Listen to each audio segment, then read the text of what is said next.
Аты жөнүм Залкар Будайбердиев. Ушул жерде 2023-жылдын 12-апрелинен бери иш жүргүзүп жатабыз. Президентибиз Садыр Нуркожоевичтин демилгеси менен ушул таштанды таштоочу жайдын үстүн топурак менен бекитип таптоо иштерин жүргүзүп жатабыз. Азыркы учурда иш аябай жакшы жүрүп жатат. Баардык техникалар иштеп атат, тоскоолдуксуз. Эртең мененки саат 8-ден кечки саат 7-ге чейин техникалар токтосуз иштейт. Азыркы учурда таштанды таштоочу жайдын өрттөнүп жаткан бөлүгүнүн 80%-ын өчүрүүгө жетиштик. Кудай буюрса ушул 1 айдын ичинде бүтөбүз деген жакшы ниеттерибиз бар.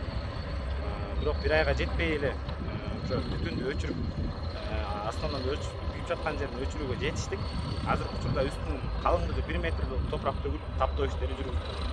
Какие основные ваши задачи и вот поставлены? И есть ли оплата за ваш труд?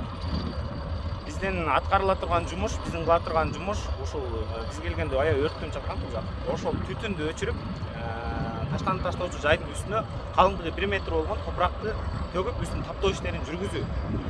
Ал эми биздин оплатага келсек, бизге эч кандай биз ыктыярчыбыз. Бул жака жардам бергенге келгенбиз. Жардам берип, ушул жакты жабышып, бул жакта жашап аткан жашоочулардын эртеңки күнүнө ден соолугуна зыян тийбесин деп ушул өрттү өчүрүү. Оплата боюнча эч кандай эмне жок, бизде оплата жок, биз ыктыярчыбыз. Азыркы учурда 12 холбо, оор жүк ташуучу унаалар, андан сырткары бир экскаватор, үстүнкү бөлүктө бир бульдозер, бир погрузчик. Бул жакта карьерде болсо, ошо бир ошол экскаватор менен бир погрузчик иштеп атат. Техникалардын бардыгы иштеп атат. Бул жерде жалпысынан 5 киши ушул техникалардын күйүүчү майлоочу майларын куюп берүүгө коюлган. Калган кишилер, калган 5 киши ошол техникалардын иштөөсүнө, тоскоолдуксуз иштөөсүнө, ошол үзгүлтүксүз иштөөсүн камсыздап берүү үчүн ушул жакта иш алып барышат.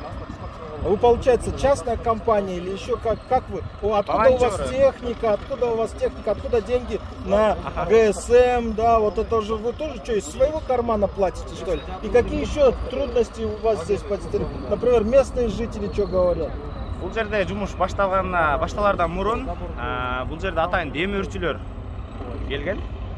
Соляркасын берип атат. Алар демөөрчүлөрдүн атын биз айтканга алар разрешение беришкен жок. Соляркасын ошол бир демөөрчү алып келип берип жатат. Техникалар Минтранстан бар, Бериядан бар, частниктер бар. Бизге атайын ошол 2-ден 3-төн кыл техника. Бардыгы бир компанияныкы же бир эменики эмес. Ар жерден ар кандай келген ар кайсы техникалар. Жылы жаңысы бар, эскиси бар. Бул жерде тоскоолдуктарды айта кетсем, тоскоолдуктар башында болду. Бул жерде иштеп жаткан, ошол ичинде мусорду терип жаткан кишилер тарабынан тоскоолдуктар аябай да болду. Биздин машиналарга чейин красканын иштерин ыргытышып, ошо мыктарды машинанын баллондоруна окпой 1-2 машинабыздын баллону жарылды. Бизге тоскоолдук болду да башында. Вот андан кийин азыр орозо бүткөндөн кийин ошо орозонун аягында ошол элдерге түшүндүрүү иштерин жүргүздүк, сүйлөштүк. Бул жерде биздин эч кандай интересибиз жок, сиздердин оокатыңыздар тартып ала тургандай киши жок. Биз жоң гана ушул мусор таштанды таштоочу жайдын айланасындагы жашап жаткан элибиздин ден соолугуна, шаардыктардын ден соолугуна зыянын тийгизбесин деген гана максатта ушундай иш жүргүзүп жатабыз деп түшүндүрүү иштерин жүргүздүк. Андан бери ушундай тоскоолдуктар болгон жок.